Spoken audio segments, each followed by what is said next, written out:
Hello everyone, and welcome back to the Naciri English Podcast. I'm your host, Naciri, and today we are diving into a topic that is a bit heavy, but very necessary for our mental health: toxic friends. We all want to be good friends, and we all want to have good friends, but sometimes the lines get blurred. Joining me today is Sara. Sara, thank you for being here. Thanks for having me, Naciri. It's a pleasure. This is a topic I'm very passionate about because so many people stay in bad friendships just because they think it's normal. Exactly. And for our English learners listening, we're going to use some great vocabulary today like draining, boundaries, and reciprocity. So, Sara, let's start simple. What is the definition of a toxic friend? Great question. I like to think of it this way: a good friend is like a battery charger.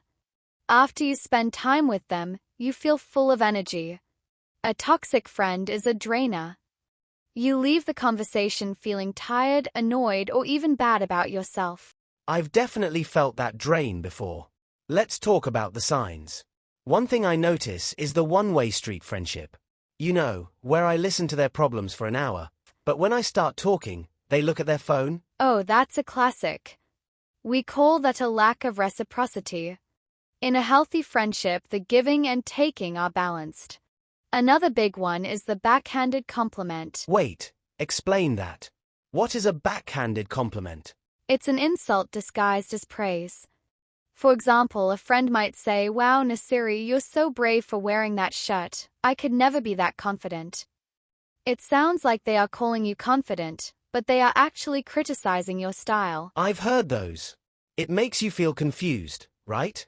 You don't know if you should say thank you or get angry. So, Sara, why is it so hard to leave? If someone is toxic, why don't we just walk away? Often it's because of history. We think, but we've been friends since primary school. We feel a sense of loyalty. Also, toxic friends can be very fun and sweet sometimes. It's like a roller coaster. It's the intermittent reinforcement, right?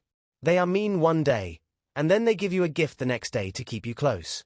If a listener realizes their friend is toxic, what is the first step?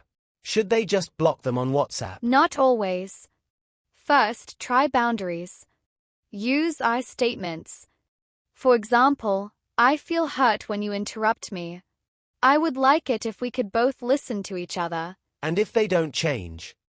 Then you have to distance yourself.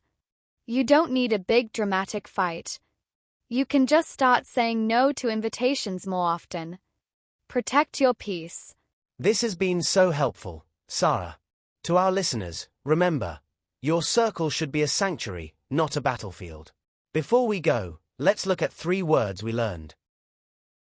Draining, something that takes away your energy. Backhanded compliment, a mean comment that sounds like praise. Boundaries, rules you set to protect your feelings. Perfect summary, Naciri. Thanks for having me. Thank you, Sara. And thank you all for listening to the Naciri English Podcast. See you in the next episode.